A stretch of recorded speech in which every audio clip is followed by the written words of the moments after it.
Coming up on Wrestling Life. They're not even finishing the sentence. I put my hand up like a T, and I'm like going, not going to happen. I will not take the mark of the beast. I will not be a part of this. Then when because I've got a couple of the road agents there, and they're like, Dan, we could start using you poorly. I go, what does that mean? We could start having you lose. I said, you can ask me to go out there and lose, but what's going to happen when I turn fantasy into reality? And they're like, they didn't realize I was going to play chess with them, but it even crossed my mind to look over at that Eric Bischoff and say, what's it worth to you at WCW when I go over to the pay-per-view when they're sending a guy out every 2 minutes or something like this, you got this countdown clock. What if when it's time for me to be thrown out of the ring, I make a disaster of their pay-per-view, knowing that every 90 seconds or so, they're sending me fresh meat. That actually was in the back of my mind.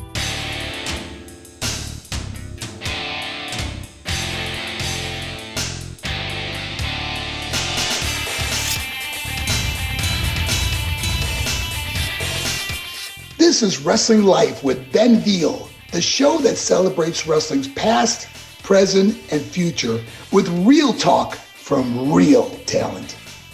Today on Wrestling Life, I'm joined by a true pioneer of combat sports, a man whose name is synonymous with toughness, discipline, and dominance. He is a UFC Hall of Famer, an NWA Hall of Famer, a 2-time All-American at Arizona State University, a 2-time NWA World Heavyweight Champion, an Olympic team alternate, and one of very few athletes to successfully bridge the worlds of pro wrestling, amateur wrestling, and mixed martial arts. Known worldwide as the Beast, my guest helped shape the early days of the UFC, brought legitimate grappling credibility to the World Wrestling Federation in the 90s, and continues to influence generations of fighters today through his coaching and seminars. It's beyond an honour to welcome to the show. It is the one, the only, the man who needs no introduction, but he's got one anyway. Dan the Beast Severn. How are you, Dan? Ben, that was quite a mouthful there, just reeled off. I kept thinking, should I stand up? Should I take a bow here? Or I mean, that's the tip of the iceberg. I mean, of all the guests I've had on this show, I mean, it is fair to say you have had the most illustrious life. Yeah, what you're going to find out that how still down to earth a type of individual I really am. And that's one thing I've never lost, because it's kind of like, it's easy to be grounded because when you go off and you do things, then you come home and you've got, I have 5 children, but they're no longer children. They're grown adults and they're starting their own families. But I used to have my own kids, where it's like going, my alter ego life of being a professional wrestler or a cage fighter, they never knew about. Again, that just Dad was always leaving on a business trip this week, and he's leaving on a business trip that weekend. Sometimes I might come back with a little bit of a skid mark here, a little shiner over there, but it's like going, yeah, Dad scratched himself doing whatever. I really did not. I did not want them to know about that, because the internet era was not there. It was easy to do. Nowadays, who can keep a secret? Because the internet is everywhere, and they all have this little black device in their hand, where it's like going, and everyone's like, oh my God, I got to video this. I'm thinking, that's where, again, when people come into my training facility, I tell them, leave your cell phone in your car. For the next hour and a half or 2-hour class that you're with me, you're with me. Unless it's your wife that's pregnant and she could be delivering at the point. Do you have any point in time to do that? No. To me, it's like, still live outside, but go out, keep going out and checking every periodically to find out. You got to unplug yourself for a while. Yeah, it's focus, isn't it? Yeah, and I don't know how many people know how to unplug. No, I agree. It's a huge problem. I think it's, so different from when you started your training facility. I mean, I think that's a great place to kind of start our conversation today, because this training facility that you've had in Coldwater, Michigan is now about 30 years. Is that right? That you've been training the new generation? If not longer. This is a property I bought back in, what was it? Fall of, I think, 94. Wow. I bought this place. But I bought this place really because of my love for amateur wrestling. I started my amateur wrestling career in junior high, 7th grade. Yeah. So that's when I started the amateur wrestling. And then just like a squirrely kid like anyone else. But then by my 9th grade year, I ended up going to my very first amateur wrestling camp. And so when I'm in the high school, a high school wrestling coach, phenomenal coach. And when you think of that, I'm sure there's certain images that are popping in your mind right now. But his name was Tom Castile. And Tom Castile probably stood about 5'4", 5'5", and probably weighed about 350 pounds. Wow. When I say he was built like a butterball turkey, I don't mean that as being mean. I'm being very descriptive as to tell you what the man looked like. He physically could not get out there to show you how to do a single leg, how to do a high crotch, because he could not do it. Wow. But he recognized talent in the room. If you were the best guy on the single, show us a single. If you're the best guy to do that. Severn, you went to wrestling camp this last summer. What'd you learn? Well, coach, I learned this thing called Kratos. Well, teach us Kratos. Well, one hand goes here, one. I didn't know how to quite describe it at that point, but I got better as time went along. So again, it's like, that old saying of try and try and try again. So repetition. The mother of all best skills is repetition. Absolutely. And I read that, you were placed in the Olympic trials before your 18th birthday. Is that right? As a senior in high school, I tried out for the 1976 Olympic team. Now think about that. I'm not even 18 yet. It's incredible. And I'm trying out for the Olympic team. And I'm wrestling. And again, I'm beating people. And I end up all within the same 1 year time span. There's a pair of brothers that were at my weight class. The Peterson brother, John and Ben Peterson. Both of them were either a gold medalist and a silver medalist at different times. That one Olympic game, one won the gold, the other won the silver. Then the next Olympic games, they reverse role. One won the gold, one the Olympic. So in the same year, I wrestled both of them. The first one, I'm again 18 years of age. I end up losing the match 7-5, but the referees are screwing me over. They're like going, this kid is 17. We can't have a 17-year-old beat an Olympic champion, so they're screwing me over on the points. Wow. And again, he won 7-5. And again, I licked my wounds. Just go, okay, that's fine.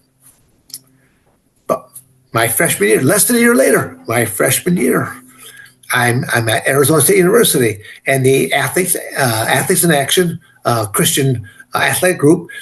Again, I'm wrestling now his I don't know if it's an older brother or younger brother, but I'm wrestling the other one at that time.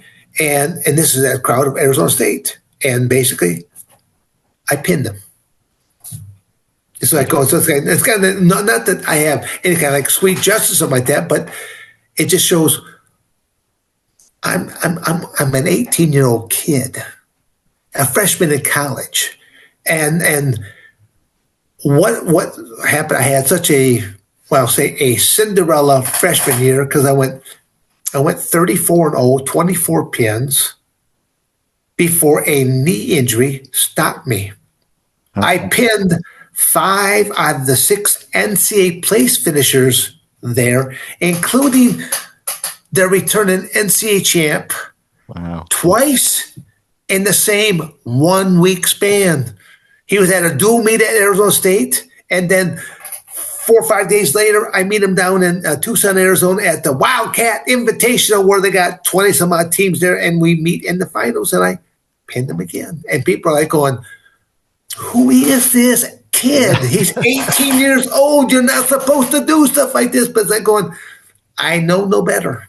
Because, I always tell people that I have a different mindset. When I walk on that mat, it's like, this is my piece of real estate. And you are trespassing. I need to run you off of my piece of real estate, and I would do it all within the rule confines. But you can, in wrestling, you can be very, very physical on doing things. And I was, because I was way more than just a high school wrestler. I was way more than a college collegiate wrestler, because they're similar styles, but they're vastly different in different ways. But then I was also a freestyle wrestler and a Greco-Roman wrestler. I knew that. I knew the way that most high school wrestling coaches would teach, and then I simply knew how to attack most of my opponents, to throw them out of the comfort zone to where now I'm forcing them to do what they did not want to do in the first place. So again, I use reverse psychology so many different times in my matches, and I coached at 2 different universities. So Arizona State University, Michigan State University. But I mean, I've been teaching sport of wrestling since basically my freshman year in high school. It's amazing. It's amazing. So I have a gift. I know how to break down material so that people can understand. And it's something that I always tell people, I'm recessionary proofed. But when I bought this place, and when you think of the Ultimate Fighting Championships, you think of this mega million/billion dollar corporation, and yet in the very beginning, I had way more than what they had ever thought of having. This place it's 10,000 square feet, my entire facility, but it has like 2 small dormitories on the 2 ends. Again, none of this stuff existed. I had to bring in different people towards Ben, as I always tell people, very, very modest start here. My center area where there was a big steel door that main entrance into the place. I developed that room, and all I had was 1 old mat, a couple metal crates, and a 2x12. Wow. That was the bench that you sat on. And there was a big orange water container that had throw ice and water, and I had Dixie cups. Yep. And then a little trash can next to it. But when you came in, you simply wrote your name on the Dixie cup, because I'm not going to let you go through 20 Dixie cups. Yeah, quite right. Of course, one practice on me, you had your designated Dixie cup. If you throw it away, you're not going to get any more water. So they found out real quick, write your name on your Dixie cup. Yeah. And no restroom facilities. So to me, it's like going, if you had to go number 1, go around the side of the barn. Do number 1. If you got to do number 2, head up to the house. Yeah. Again, I would tell people, that's how I started. But now they have restrooms, showers, all the stuff that's in here now, and a couple of dormitories. I have a full-scale commercial kitchen. But even in my little kitchen/cafeteria area, most guys don't know how to cook. Really? And I had a list of rules of how they're supposed to keep the bunkhouse area, because you're in a bunkhouse where there are a total of 9 bunk beds. So there's 18 people staying in one area, and there's 4 toilets, there's 4 showers, and then there's the mess hall and that. And to me, it's like going, you got to keep your place tidy, because on any given day, I might have some potential client coming in here, either looking for lessons or classes, or I might have a potential investor. I go, I want the place to be looking nice. Yeah, I don't need your jock straps laying all over the place, stuff like that. They literally, I was like a surrogate parent to lots of them, because lots of them had never done their laundry before. I go, we're taking, I would take a group of them to the laundromat, and I would show them how to, separate whites from colors, what's going to shrink, what's not going to shrink. And then literally, I was nothing more than, I was a coach and a surrogate parent all the time. But then I would bring in other professionals inside the cafeteria area. I had a unique cafeteria tour. I had a bank of 4 tables at there's sort of 4 seats at each table. So a group of 4 could be at a bank. But I put an electrical grid down through there to where at each table there was an electrical outlet box with 4 outlets. So that I said, I would tell them that your athletic career is only going to last a very short period of time. You have to have the savvy to know what are you going to do beyond. And that's where I brought in different financial investors. These were people that work with me. I go, they hear enough from me. I need to have you, Ben, come in here and talk to them about, okay, finances, how to save money, how to invest money and stuff like that. So again, they're hearing the same thing, but it's coming from somebody different. Yeah. And again, that's what I tell them. I said, your athletic career is going to last so long. You need to know how to save, invest, because one day you're going to be this gray-haired, old guy and with a broken down body, and it's like going, and you're not going to have a pot to piss in nor a window to throw it out of. So, and then I would bring in like a nutritionist or something like that, because once again, they're hearing it from somebody else other than me. You see before you now the gray-haired, gray mustachio man. And I'll say that the fact that throughout my entire MMA career, throughout my entire professional wrestling career, the color of that hair was called just from in number 45. I still actually have an old box back in my little private room that I still have one old box that's still sitting back there. And that box probably is 20, 30 years old now. That it's been sitting back there. That it's like going, I don't know why Just From In never came on board to be one of my sponsors, because I used to have to, towards the end, I had to go through 2 boxes in order to color the hair. First the hair, then I had to come back, do eyebrows and the mustache, because I'll still see old guys today that they color their hair and then their beard is white or their mustache is white. And I'm thinking, dude, who are you trying to fool here right now? You know, you're not fooling anybody in this. I've just let it all go down. I've just given up. Well, that's fine. I quite like the silver fox thing. My wife likes it, so it's fine. Yeah, well, it's different. It's like I said, I'm just happy. Well, again, as I said earlier, I don't have a 4-head anymore. I have a 5-head or a 6-head now, because it is creeping back. But you know, I'm like a storyteller. But having 5 grandkids, 5 children, 5 grandkids, and that's 5 grandkids from only 2 of my children so far. So you know, there's more to come. But even when my grandkids come by the house here, and they see Grandpa is out in the training facility, they migrate out here quickly because they want to go and play with Grandpa. Because I don't just sit there, I play. But then my kids are watching, and like, as they're watching what I'm doing, like, what are you up to, Dad? I said, I'm making memories for my grandchildren that Grandpa's doing this with me, Grandpa's doing that with me. But I go, yes, my daughter, or yes, my son, your diabolical father is teaching them games that involves hand-eye coordination. I'm utilizing gross motor skills.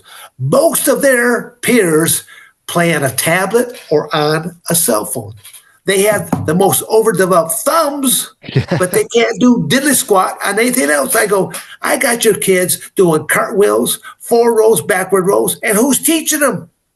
Pops. Pops is out there doing this. I go, how many other senior citizens do you think can do what I do out on mats and stuff like that? Yeah. And like going, well, none of my friends' parents, all they do is sit. I go, yeah. I go, so be thankful that your pops is still agile enough to go out here and do this, stand on his head, do bear crawls and crab crawls and all this other kind of stuff there, because I'm making memories for them. And you might want to record a few of them, even though I plan on living to be 125, but you might want to record a couple of these, because sooner or later, eventually, I will be gone. Eventually, yeah. But I mean, not many grandpas are Ultimate Fighting champions either, are they? So, you know, you're a little bit different from the rest. But I'll say, even when you look at all the various champions, look at how many matches they have had. Look at how many matches I have had. Then when you have a conversation with them and you see how they stammer and you'll get lost in this, and they're going, more and more people are more impressed with the fact that, Dan, you're pretty sharp and you're keyed and stuff like that. Well, I try not to take any undue punishment. Yeah. Most MMA guys, I'm talking specifically about MMA now versus professional wrestling, but there's crossovers to each one. Even in amateur wrestling, I go, but in MMA alone, most athletes don't know how to train properly. They might say something like, Ben, here, put on these gloves so that when you get punched, we're not going to cut your eyebrows or we're not going to break your nose. You'll be okay. But every time that you receive that percussion, your head sloshes this way, sloshes that way, to where that gray matter inside, known as the brain, gets sloshed around so much, now you're starting to have problems later in life of CTE, Alzheimer, and dementia. Boxing, the sport of boxing, number one contributor for an athletic sport for doing this, because you're punching the body, you punch the head, all the knockout shots to the head. When mixed martial arts, aka known as no holds barred in the beginning, came aboard, that was probably the number two biggest contributor that came in the scene. If you want to know the one that's going zoom right past them, slap fighting. Now, when you look at slap fighting, Ben, what's my defense in slap fighting? Your head, I guess. Well, I mean, because you stand there, and I get to put my palm upside your cheek, and I wind the hand back here. 1, 2, and kapow! I deliver the goods. Yeah, I don't get it. I would never consider doing this, but now, think about this. As a coach, I know how to recruit, and I know how to train. First off, I would go and I would recruit myself 4 or 5 basketball players. Why do you think I'm choosing a basketball player? Because they're fast, I guess, and agile? No. Oh, because they're tall? They're very tall. Yeah. But think about, usually with tall people, you got a very long arm. Mm-hmm. So think about this. When I wind up way back here, the moment I come right back in, look how much more centrifugal force I have coming. Because it's almost like being hit with a baseball bat. I got way more like this, but then look how big that palm is. Yeah. They're used to palming the basketball. It's when that hand finally hits your head, it's like it swallowed your face. Now, think about that from a coaching perspective. Yeah. Dan Severn's got the winning team because I have 3 or 4 basketball players at different weight classes, and they're crushing everyone. How does he know how to train? No, I know athletes, and I know what kind of a framework will work best for it. It's like knowing wrestlers. The 150-pound weight class is a tough weight class. Each weight class, there's something there about them, but it's like I always say that the toughest weight class is the one that's in the middle of all the others, because the 2 easiest, the lightest, the heaviest, because there's not many people at the heaviest and there's not many people at the lightest. They're in the middle somewhere. When you're a champion in the middle, you're somebody because there's more people there, and it's easy for some guy to lose a few pounds, come down to you, or gain a few pounds to come up to you. So when you're in the middle, it's a tough road to hold. That's real champion. Yeah, that's an interesting perspective. Something that really strikes me as you're speaking, like you are, I knew this because we've had a couple of conversations already. Like you're such an eloquent speaker, and as you say, you are a storyteller. So when you enter the world of the WWF, and we're gonna come on to that transition to pro wrestling, but it's Let me interrupt you right there for a quick timeout. My first profession as of the 1992 Olympics was professional wrestling, but it's on a smaller independent circuit. Yes. Only because I wasn't working for WWF or WCW. It was a very small independent circuit I was working for. It wasn't until I jumped with that, then people going, well, you went from the UFC to the WWE. No, because I know you had a long run, not only in independence, but 4 years as NWA champion as well. So we've got a lot to cover. Yeah. But I'm just curious, when you do come over as NWA champion and you're involved with the WWF, it's very soon that you're paired up with Jim Cornette. And yes. Which is obvious, I would imagine was a great experience. I'd love to hear what that was like. But it's interesting because you typically get paired up with someone like Jim Cornette because you can't speak or cut promos. And you're correct. Title Run Toys Series 1. Dangerous Danny Davis, Wrath, Juventud Guerrera, Ernest the Cat Miller, and Mr. Wonderful Paul Orndorff, coming to the ring soon.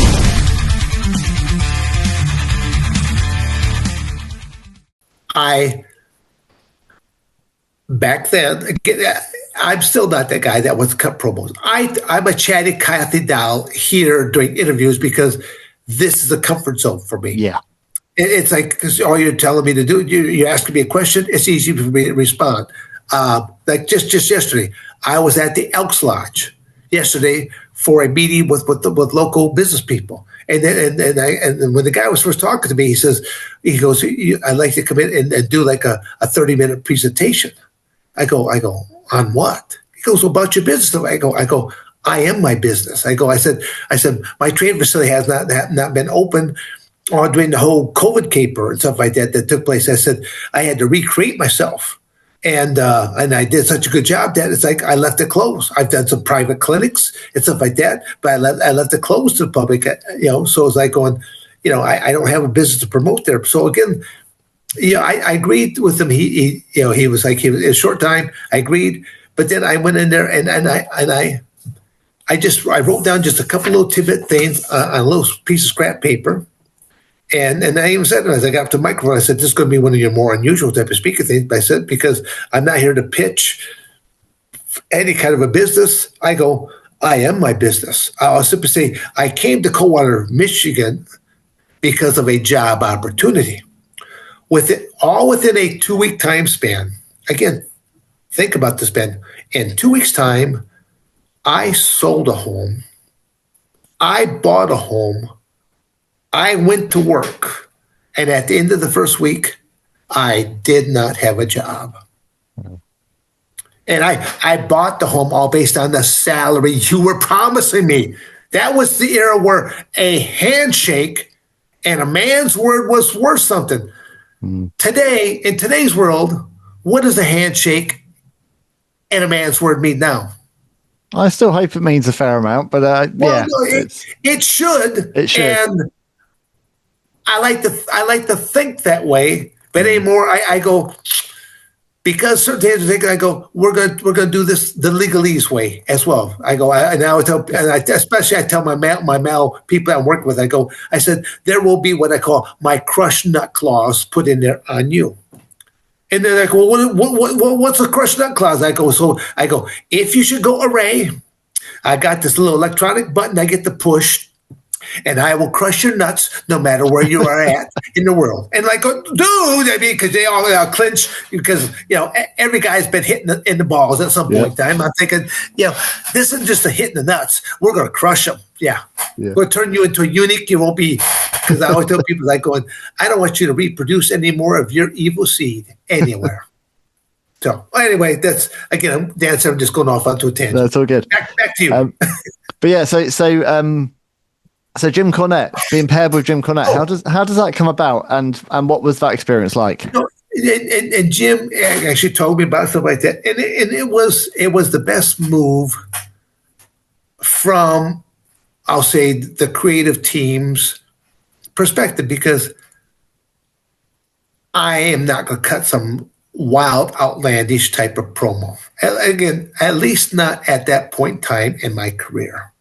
I was not comfortable with doing that kind of stuff. I was better off being, I'll say I had kind of like a babyface persona, but at the same token, I'm that no bullshit type of a guy because I'm not from their fantasy world. I have a track record coming from the Ultimate Fighting Championship. So again, it was an easy playoff. I mean, you also had, they were negotiating with both Shamrock and myself almost at the same time.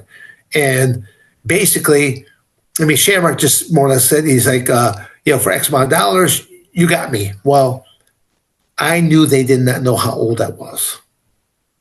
And because I did not look my age. I'll tell people, if I color my hair or something like that now, no one would really know because, the internet wasn't as developed as it is. To me, it's like going, how do you keep a secret nowadays? It's like going, everyone's like videotaping you, recording this, that. And they're going, it's a tough world to keep a secret in today. But I always, the professional term is called kayfabe, where I kept things to myself. And I kayfabed everybody. I didn't tell anybody how old I was. And if I did, I lied.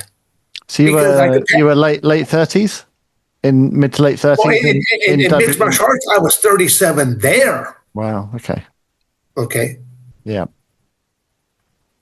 So I think when I was in Vince's group, stuff like that, I think I was in my somewhere in my mid 40s or something like that. Towards like going, they want to keep you for a certain time frame because they want to invest money into you. That'll keep you around for a while. And like I said, to have like a Jim Cornette, because Jim even said in his own words, he says he's one of the greatest. He says you're the easiest thing to market. He says you're the real deal. He goes, there's nobody else in here that can stop you in the first place. He goes, because I would come out with one belt around my waist, one on my shoulder, and then he'd come out carrying two more belts. So I have 3 UFC belts and then the NWA belt, which again, the UFC didn't want to have anything to do with professional wrestling at the time. Ironic, they were like, we're the real deal. We're nothing phony. There's nothing predetermined, stuff like that. And yet, I'm the first MMA athlete ever to carry a professional wrestling title belt into the octagon and then proceed to win the UFC title belt. Incredible. And I even got the pictures and the video that's all there where I'm holding up inside the octagon both the NWA Championship belt and the UFC 5 title belt. And again, no one else has ever done that. But then I'm the first guy ever in WWF at the time that I actually carried it in a professional wrestling title belt from a different organization, NWA, into there. And it's like, and I don't know if anyone else has ever done this. I just don't look for that kind of trivia because I'm still too busy living life. I always say that if I start getting around 120 and I've slowed down enough, maybe I will start looking back at and reflecting on some of my moments. But it's like, I know that, and this will come, it might sound a little sick and twisted, that when I finally do pass, they're going to find my planner, and they're like going, oh my God, he still had bookings. Yeah. Because that's just the way I am. I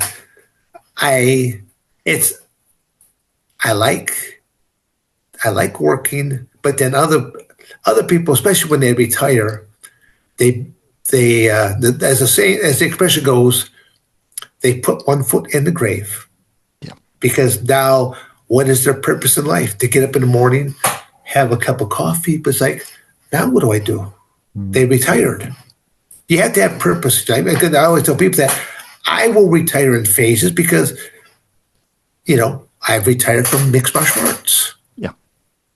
That is, unless they bring back a geriatrics senior citizen league. You never know. Maybe. You never know. Yeah, like I said, there might be something to that. If there's money in it, but I'm sure they will. So I'm really curious then. So obviously, you have you, as you say, you start off with the independence. You have this incredible run. You join the NWA in 1995, beat Chris Candido for a world title, end up holding that championship for 4 years, as you say, carrying it into the WWF and the NWA invasion. I want to that the NWA, the whole organization, basically withered almost completely away. Yeah, they put it back onto me, I guess, with hopes that maybe I could spring some life. They didn't realize all the different countries that started to invite me to where now I'm going to this country, I'm going to that country, and they're seeing the NWA title belt again. It's in Germany, it's here, it's in Japan, and it's like the visibility that I ended up getting. But then the internet era started coming along more and more towards like going, it's again, I don't even know how I did at times. I know I did it without sleep. Yeah. There's sometimes that I still go sometimes just a couple of days without sleep, but there was times when I think the most I ever did was like 4 days straight, no sleep. Because I was so busy, I had to keep on going. Did you feel like a real weight of responsibility to carry the promotion? Well, there was. I mean, my biggest responsibility was when, like I said, when I arrived in Coldwater, Michigan, and at the end of 2 weeks, I did not have a job. So I'm a husband. I'm a father of. I had 2 children and one on the way. At that point, I go. So to me, it's like going. I'm the man here that is going to keep a roof, that has to keep the roof over the head and food on the table. Now again, I didn't tell them how I was doing it because, like I said, when the very first things that happened was, I see this flyer. The flyer was Tough Man Contest. First prize, $1,000. I need $1,000. Didn't tell my wife what I was going to do. I just said, well, maybe I'll be back in a couple of days. And again, my life has been, have you ever watched the movie Forrest Gump? Mm-hmm. My life has been kind of like a Forrest Gump kind of movie because I've never been in a boxing type fight or nothing like that. And again, I think I had boxing. My father might have bought a couple pairs of boxing gloves when we were just little kids or something like that. That way that we played that at Christmas time or something like that. But here I am at this Tough Man Contest, and there's only 2 weight classes: 190 pounds and under, and then anything over. Well, I'm in the category of anything over. I'd always started doing some of my professional training. I got to the arena earlier, and I realized they're putting together a professional wrestling ring. I know the dynamics of this ring. I know how to use that ring to my benefit. So my very first, again, the crowd's laughing at me because they're all wearing like athletic trunks, and a tank top, or they might actually have some boxing trunks or something like that, and they're coming out there. And here I am showing up in a amateur wrestling singlet. So I got the singlet, I got my tights here, and I go singlet with the 2 straps here, and I'm wearing amateur wrestling shoes because they kind of look like boxing shoes. So I wore them as my other guys were wearing tennis shoes, stuff like that. And my hair is black. And I got the black mustache. I don't even know how to hold my hands. People literally were laughing because I look like probably like John L. Sullivan here with the Dukes of It was comical. People were laughing at me.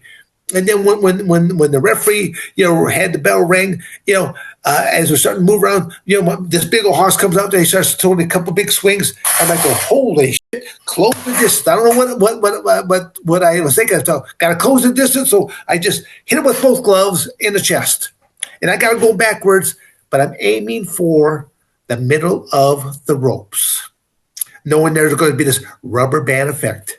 So as we hit the ropes, there's this big old, knowing that what goes out is going to come right back in. So as I start to feel come right back in, I wrap around him and I threw him in the belly to belly, launched him. He hits the canvas. He is like discombobulated, and I mean, literally the match has done it because he's just all just crumpled up, and he hits skids. He's half knocked out. He's there. The crowd simply erupts out of their seats and going crazy, stuff like that. And I'm thinking, I'm about to be disqualified because I did nothing that looked like boxing. And then you had Art Dorr, the creator of Tough Man. He looks like Wolfman Jack. He's got this big old mop of silver hair. He's got this silver beard and stuff like this. And he's wearing this tuxedo type suit. And I mean, I look down at him. He's got the microphone. He hears the crowd. He looks up at me. He goes, well, throw him again. I go, game on, I can do this. I can do this because, on a Friday night, they do one match each for each group because you got the most of the competitors that night. Then come Saturday night, they finish all the matches, whatever it is. It's a tournament format. You come back at this winners until you get the champ. So when it's all done, I mean, I end up winning it. I made my $1,000, but I think I had to go through. I think I went through what four. It was 4 or 5 guys I had to go through. Certainly earned your money. Yeah, but Art Door came up to me afterwards as he's handing me the money and stuff like that. He goes, son, he says, I made a lot of money here tonight because of you. He goes, Friday night, he goes, last night, he said, it was a so-so crowd. He said, when you launched that guy, he said, it was a sellout tonight. He said, it was a sellout because they had never seen anything like you. And I go, well, I kept thinking, well, does that mean it's going to be a little bit more than $1,000? Yeah. But no, just about 1,000. Like I said, it was this. But there's a cliche that goes with what I say that they say that I think mother is the how does that cliche go? A necessity is a mother of invention. Yeah, it says necessity is the mother of all skill set. And I said, no. Necessity, no. That is the correct one. Right. But I said, no, I go, necessity is the father of invention right there. Because I go, I had to recreate myself and to do something because necessity is I had to keep a roof over my family's head. I had to keep food on the table. They did not know how they did not know how I was doing this. All I know is that I would go off on an amateur wrestling, go off on a professional wrestling gig here, going off onto an MMA gig there, doing a professional wrestling match over here, doing an amateur wrestling clinic here. I'm working with law enforcement. I mean, I'm doing law enforcement, correction, air marshal, border patrol, military. I'm teaching classes here all during the week. I'm running classes Monday through Thursday night, and by Friday, I'm usually heading off. But then also, I learned really quick on running a gym myself. Most of my clientele is young men. Now, on a Friday night, I was the only one here because why? The young men are out chasing. They're out drinking and carousing. Yeah. Now, and I used to run Saturday morning classes. Now, again, I'm the only one here. Why? Because, well, all the guys that were out drinking and carousing, they're not going to show up there either. So I learned real quick, Monday through Thursday, run my classes. And then, I literally led a dual lifestyle of during the week. I ran my training facility on the weekend, professional wrestling here, mixed martial arts there, whatever. Teaching to where it's like the drawback was my family never saw me. And that was the real sacrifice because by the time they would come home from school, dad's outside because as they're coming home from school, other parents are dropping off their kids for the kids' class. My kids saw me because they were in my class.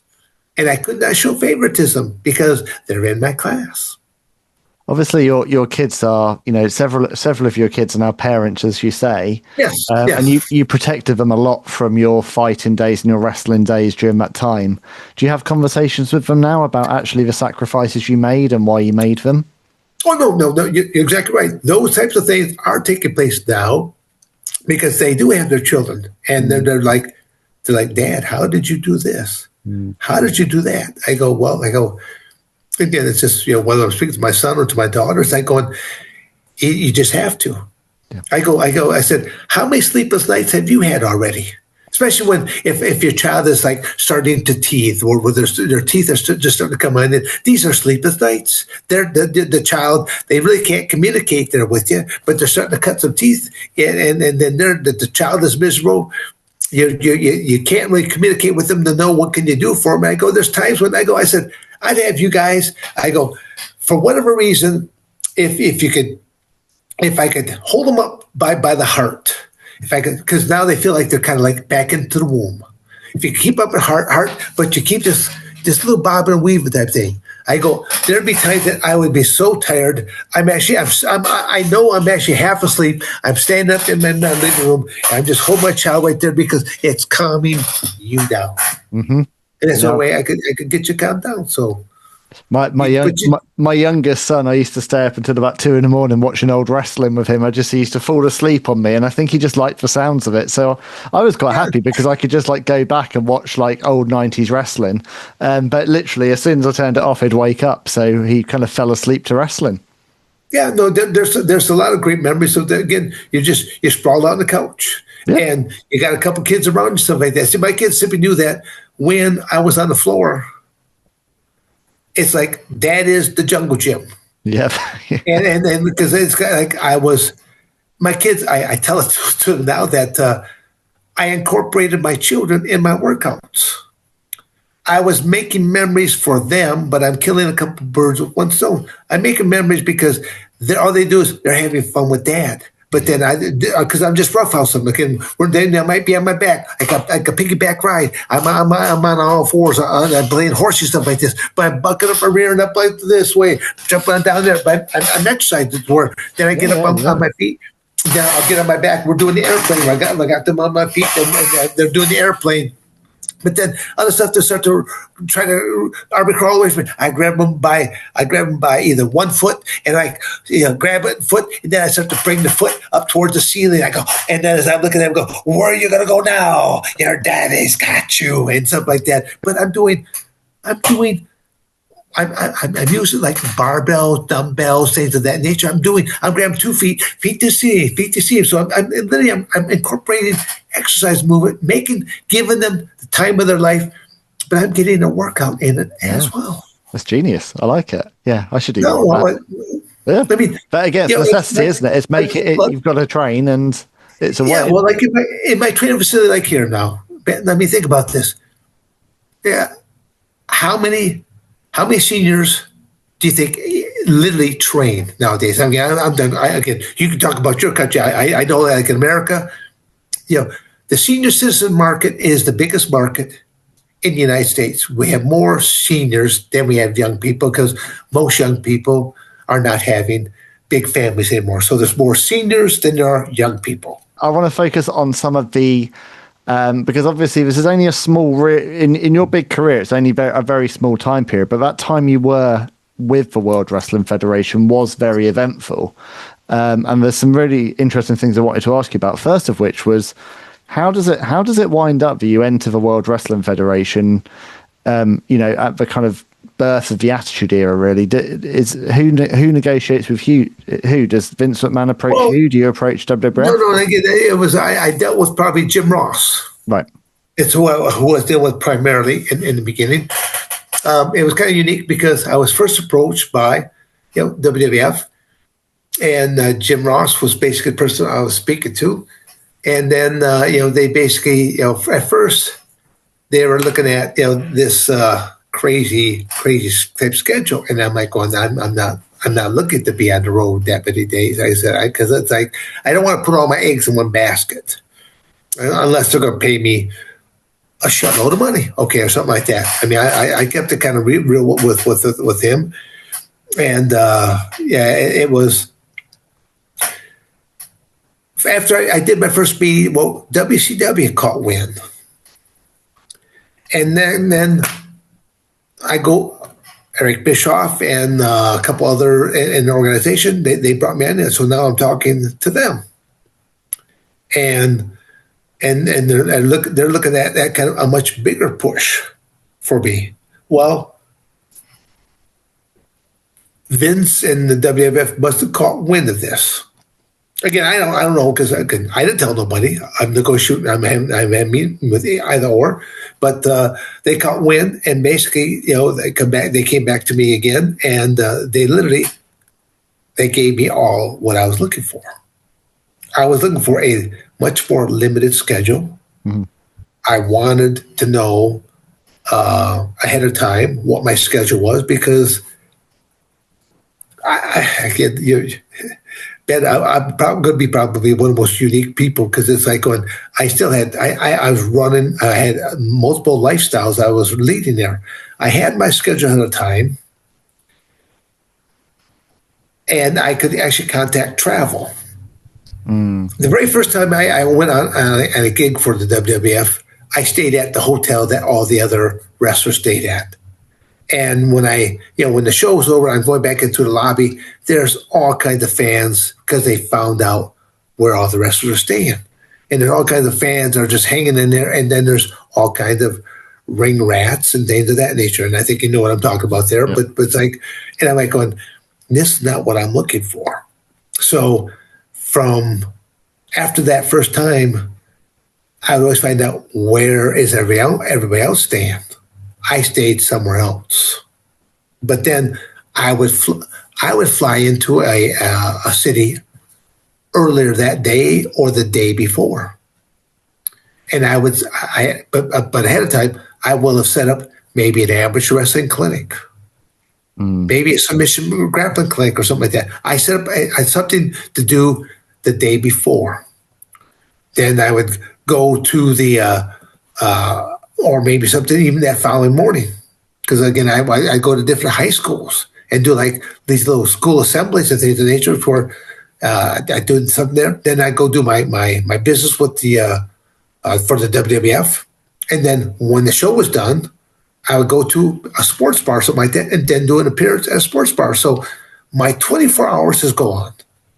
Whereas the standard wrestler over there made one payday. My 24 hours is gone, but I'm pulling down 2, 3, 4 or more paydays. Do you think that impacted you from day one with the WWF and with Vince McMahon? Because I've always had the impression that really, once you're with the WWF, you're kind of on their dime. Well, I mean, but again, this internet era, they didn't know about all the stuff. And again, I'm sure, well, I mean, during those same days, I'm still getting a workout in because I know I'm still on the fighting scene. Even though I'm working for them, I'm not exclusive to them. That's part of I'm not exclusive to you. I'm working for the NWA already. Yeah. I'm going to continue working with the NWA. I'm probably the first professional wrestler that was not limited to simply just working for just them. That's right. Yeah, with the WWF/WWE, that's really, really unique to not be. Yeah, Stone Cold Steve Austin, the Shawn Michaels, the Undertaker. They were all products of Vince McMahon, the creative team, and all that. It's like going, and they're working for only one company, not me. Yeah. So I think it's fascinating because obviously you come in and the first time that WWF fans are introduced to you, obviously, is you're NWA champion, you're doing commentary for Ken Shamrock's match against Billy Gunn. The two of you have a stare down afterwards, then you shake hands. I'm guessing the plan from day one was the UFC dream match between you and Shamrock. Yeah. In the professional wrestling arena, there was a group between Owen Hart, Steve Blackman, Ken Shamrock, and myself that we were kind of known as the shooters. Mm-hmm. And, we just, there's, I think, a couple of times where we actually all walked out together as a contingency. So it's getting, but there's never, the Godfather had his group of cronies and stuff like that, or other groups that had their groups of cronies and stuff like that. But no, we just been put into that category. So, as I stated earlier, I didn't really know how much control I had over my character. I figured they got a creative team. Obviously, they brought me here. They're paying me good money. They must have an idea as to how they want to use me. I mean, I always tell people that I was Brock Lesnar before there was ever a Brock Lesnar, I feel like at the time you came in, there were so many different moving parts happening. There was such a busy, bustling product with nowhere near the amount of TV time either that there is now. Everything was really happening on a 1-2 hour show a week with some of the biggest names that have ever been in wrestling all on that roster at the same time. There was a lot happening in 1998 in the WWF. Yeah, no, there was so much interaction because WCW was kicking Vince's butt in the ratings. Yeah. But it was one of the funnest times because,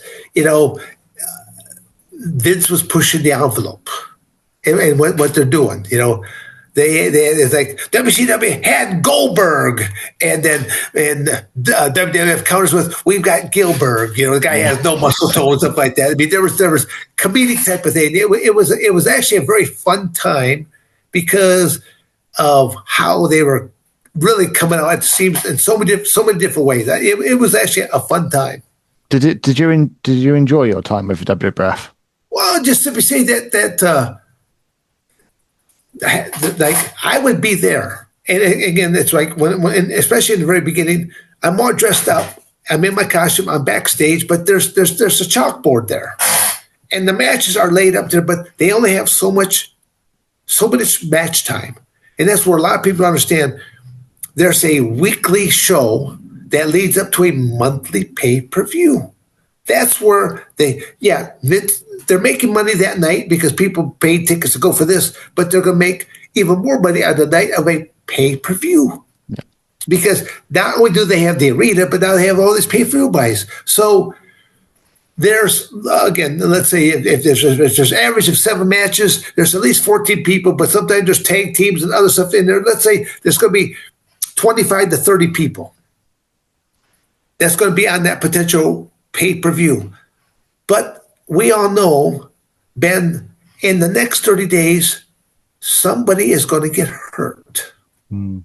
Somebody's going to get sick. Something's going to happen in their personal life. You can't deal with that many people and not have things happen. I've been hurt far worse in my professional wrestling career than my other 2 things. It was safer for me to be a cage fighter.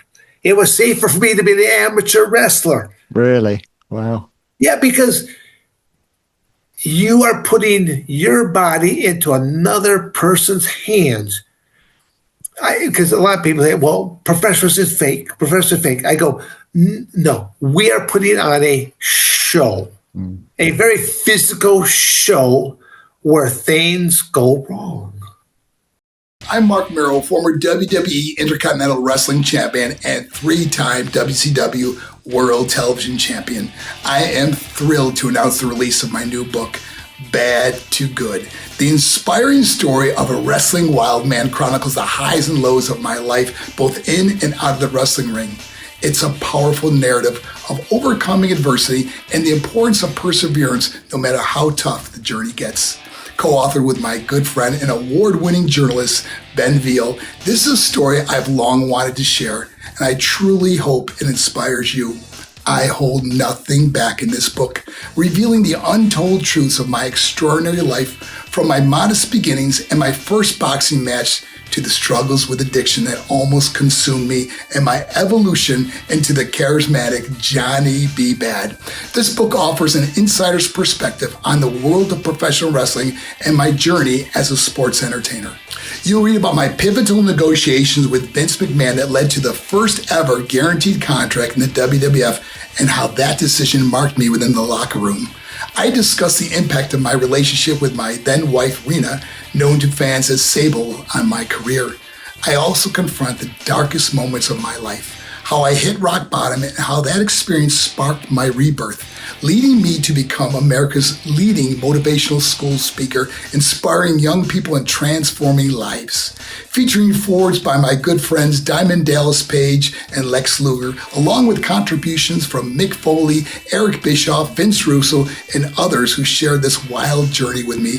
Bad to Good is a story you don't want to miss. Head to Amazon.com or WrestlingLife.online now to pick up your copy. Malfunction of equipment may happen at times. Rings break, ropes break, all kinds of stuff happen in the process there. You just don't know when that is going to happen. So, people, like when they're doing these hardcore matches, it's hard to show, hitting a barbed wire fence or going to a barbed wire table. The hardcore matches, I always thought, I watched them like going, geez, Pete. I mean, like Cactus Jack, a.k.a. Mick Foley, a.k.a. Mankind. I tend to break his name up because what a comical life he must have led, being those 3 different characters. And I remember watching the one night where he was in whatever pay-per-view, but he got thrown out 3 different times. He ran out as one. I think it was Royal Rumble. Yeah, I think he came back as all his characters. Out, yeah. Go out next, get thrown out, go and change again, to get thrown out again. But that, to think about what he did, and again, he's a very colorful, comedic type of person. He can tell good stories and stuff like that.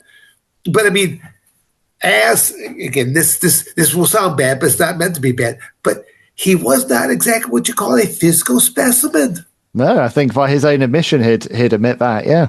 Yeah, I mean, he had, I'll say, kind of a frumpy, dumpy kind of a body. Again, I'm not saying it, but I did to explain that to fans. I love Mick Foley to death. But again, he was never going to be out there sporting, the body of Adonis type. Like, no, ain't gonna happen. So, but what again? The fact that he was doing it, but then when he came up with other characters like Mr. Sacco. Oh my God, genius! One of the person along that same line would be like Al Snow, aka Al Sarvin, who actually has the mannequin's head. Al Snow was actually one of the people I did my training with originally for my professionals, stuff like that. And my very first match I ever had with him, because they're teaching all the psychology of the heel, of the babyface. My very first professional wrestling match ever is held in a prison yard. Really? At a correctional facility, in an actual prison. You got armed guards that are standing around, and I'm out there wrestling, and I'm wrestling Al Snow underneath the hood and mask, the whole nine yards. That's my first match, and everything that he taught me in his training facility, none of it worked, because the convicts are all booing the baby faces, and they're cheering the heels when it should be the other way around. I'm like, even out there, I go, Al, none of these things that you taught me is working here at whatsoever. He's just like, he goes, this is not the crowd. This is not the crowd. No, the wrong dynamic. But I mean, Al has trained so many people. He's got an incredible mind for business. I think people overlook just actually how long Al Snow has been in the business, since like 1982. Like, he is genuinely done it all. Incredible guy. Very sharp, very funny guy. Yeah. Too. I can't say enough good things about Al. Someone I wish more than anything I'd had an opportunity to spend time with. But obviously he was gone far too soon, tragically, was Owen Hart. I wish more than anything I'd have an opportunity to, got to know Owen Hart. I feel like I did through a TV screen as a fan, huge fan of his work. Tell me what it was like working with Owen that summer. Well, I mean, I'll say I sort of have mixed emotions. I mean, it was, well, first off, when Ken Shamrock and Owen had their dungeon match, it was pretty cool, because I was being brought in to be the special guest referee. So this match actually took place at his home. And so when you got the camera crew, you got the mic, stuff like that. They're trying to see what kind of angles that they can shoot and cameras, stuff like that, and how Owen and Shamrock are going to be able to put this. How Owen and Ken are going to put their match together. So down while they're all down there working on the match, I'm sitting up in the living room having a conversation with Stu Hart, and somebody must have told him about what was happening there, because he was asking me all kinds of questions. He's like, I hear you're a shooter, and then, he goes, he just asked me all kinds of questions, like, where did I do my shoot? And I'm a wrestler from Arizona State. I said, but I have I have a high school credentials to me. I have a collegiate credentials to me, but then also I'm very well versed in freestyle Greco-Roman. But then even my freshman year at Arizona State, I took a judo class, and then I started competing in judo competitions and ensemble competitions. So I go, when it comes to grappling, I know what's in the grab and what to do with it. So again, we just had a great conversation, and it was like a couple weeks later when I saw Owen again at one of the other shows that we're both on. He gave me, it was an Owen Hart T-shirt, but Stu Hart had written his autograph, and he wanted to give it to me. And I thought that's something I really treasured. The fact that that his dad thought that much of that conversation. Because again, I was just like with you. He would just ask me questions, and I'm just tell him, give him the answers, just being respectful, being inside of his home and stuff like that. Yeah. I mean, I'm sure Stu was also desperate to stretch you probably in the dungeon, probably put you through your paces.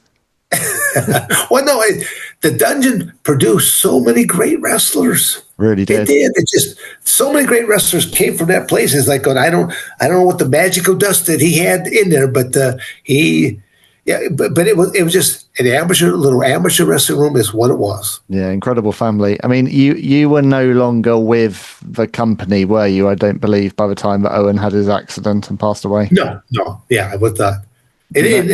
But it was sad because I was told that when that happened, that there were people laughing in the crowd because they all thought it was part of the show, and they were just waiting for Owen to jump on up and go, ta-da! And that's because, I mean, professional wrestling people they're kind of jaded because they've seen all kinds of crazy people where people get their heads split open because of being gigged and stuff like that, and arms and this and tables. How's it go? Tables, ladders, and chairs. Oh my! Yeah. Yeah, I've had very tragic. I remember that match vividly. Not that moment vividly, because I was up very late watching it, about 1:30 a.m. in the morning, and obviously to the television audience, Jim Ross and Jerry Lawler announced his passing, but to the live crowd, they didn't know. So the show carried on with everyone cheering and the match, all these matches happening when someone had just died in the ring. I'll never be able to wrap my head around. Yeah. I did not see it live or didn't see it on telly or nothing like that, because I mean I'll just say that television and we didn't see eye to eye on things, because I mean I was always on the go. I really was on the go a great deal. Just cell phones, stuff like that. I still remember getting my very first cell phone. Heck, I think I actually have it laid over here. I think it is laid over there. It was like going. It's that I thought it was pretty high techy when I got there. It's like it fails in comparison to what I have now. Oh yeah, it's like a computer in your pocket now, isn't it? Yeah. But even what I have now, it's probably too old. It's the people that you gotta get the new generation one. It does all. I don't worry about that stuff. I'm happy to have my old tech. Another one I wanted to ask you about before we kind of bring today to a close is, I've talked about this a lot with Mark Merrow when I was working with him on his book. Mark was part of the Brawl For All tournament, but obviously you were a part of as well. You go into this kind of shoot tournament, beat the Godfather in the first round, and then you step away from it, I believe. Do you know, why was that, and what did you think of that concept overall at the time? Well, how it came about was all the various road agents. It seemed like we were always dealing with these road agents. I don't know why, but these road agents, we were at, again, I forget what city we're at, what state that we're even at, but all the road agents gathered up all the talent, and they brought us into whatever the cafeteria was. That was the one impressive thing about the WWF was they would go into whatever arena that they're using that night, and it was like the crew, what a military operation, because there's going to be like 3 or 4 tractor trailer trucks that are going to pull up, and they're going to be laying all kinds of electrical lines all over the place. I mean, literally, these are miles of lines that they're just stringing out these cords to where but as you walk up to the actual entrance and you walk in, then you start looking to the left or right, and you'll just see all these pieces of paper. They just take a piece of paper, put tape onto it, paste on there's like Vince's office this way, cafeteria that way, talent this way, and you just look at the next wall and think, okay, this. So the fact that it shocked me that there's this corporation that is so well oiled and organized, and the weakest link of it was the talent themselves.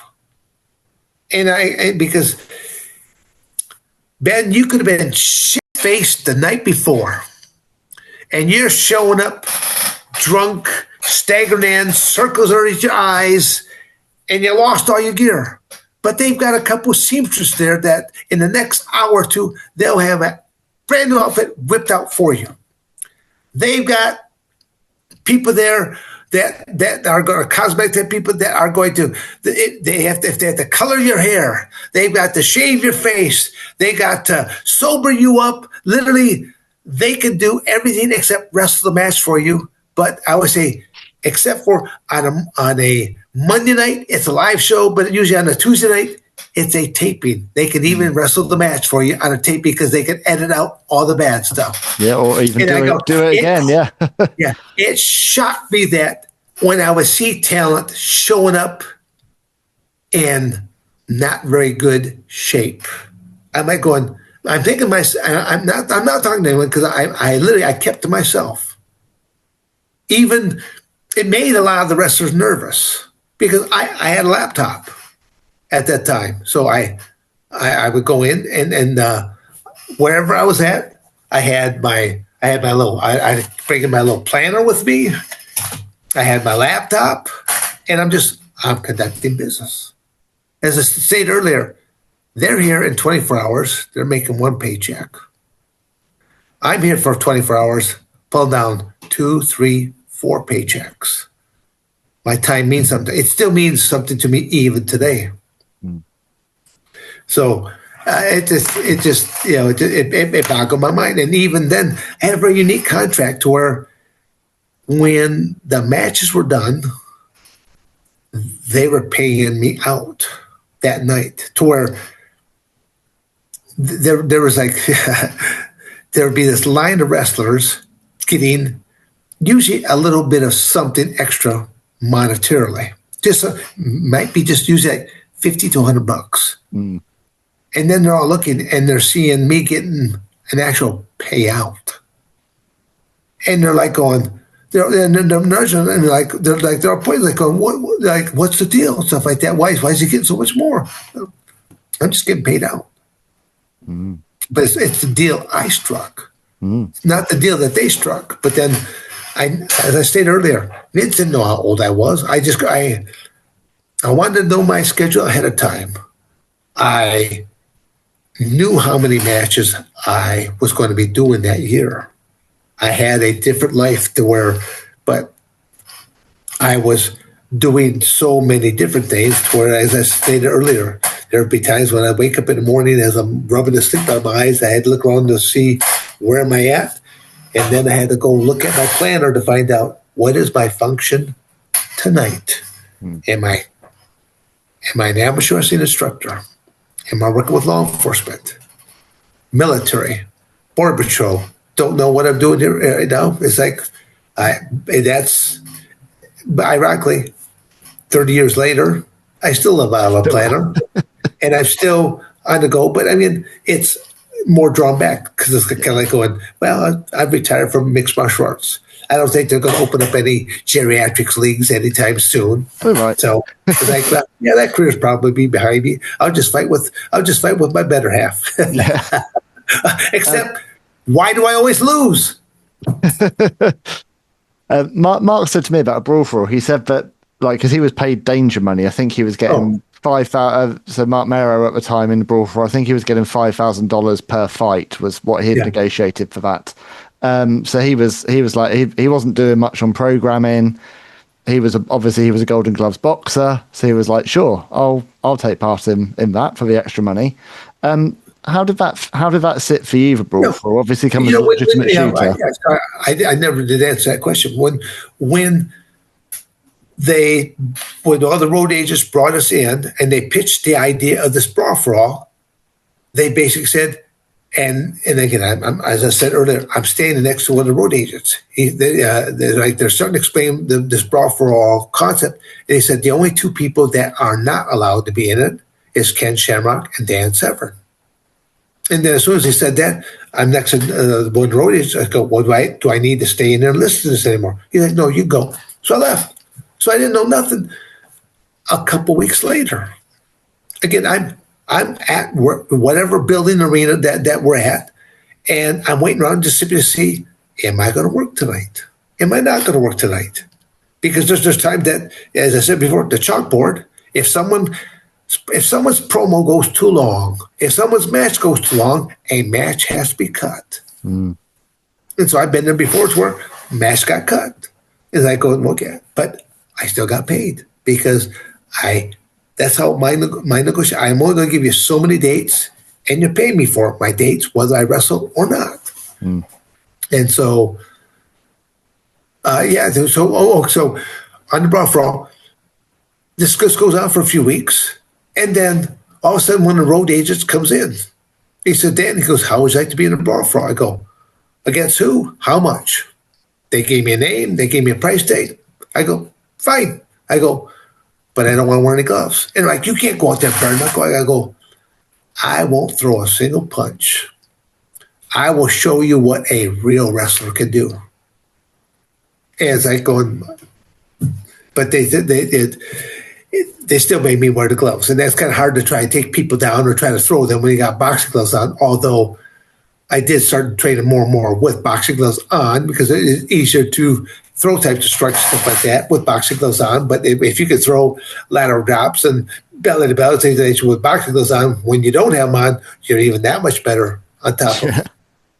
You learn to really how to grip the body. So, and I had really good grip strength and just overall strength in the beginning. There was I would say in my point in time that in my youth there where I could walk into a weight room and I could push whatever that machine had on it for max. I'd be maxing it out. Yeah.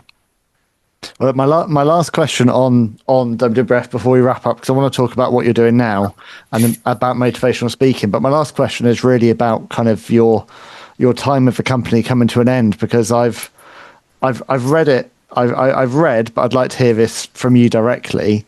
That it was a creative pitch to you that you would have the mark of the beast tattooed on your forehead and have 666 on your forehead and join the Ministry of Darkness. I'm guessing that was a Vince McMahon creative? Well, again, I don't know whose idea it was, but as it's being pitched to me, even as they're not even finishing the sentence, as they're talking stuff like this and they're doing pitches, I put my hand up like a T and I'm like going, not going to happen. I go, I'm not going to do that. I will not take the mark of the beast. I will not be a part of this. And they're like, then one of the because I've got a couple of the road agents there, and they're like, Dan, we could start using you poorly. I go, what does that mean? I go, we could start having you lose. I said, oh, you can ask me to go out there and lose, but what's going to happen when I turn fantasy into reality? Who's going to stop me? And they're like, they didn't realize I was going to play chess with them. Okay, checkmate. I don't know, but it's and it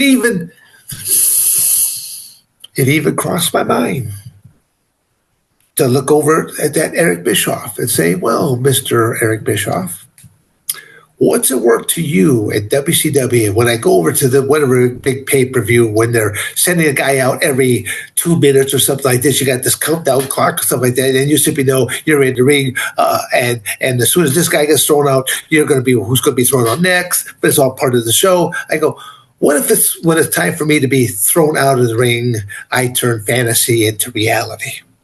And I start, again, the word is tatering people. Tatering just means, means be hit for real. So if I start spud, tater left and right, and I start just throwing people on out, this is live. It's a pay-per-view. What's it worth to you when I make a disaster of their pay-per-view, knowing that every 90 seconds or so, they're sending me fresh meat? They'll get me out of the ring eventually, but they haven't got me out of that arena yet. So it's like going, that actually was in the back of my mind. Yeah. But it's kind of like going, but because they basically I'm like going, just pay me the rest of my salary.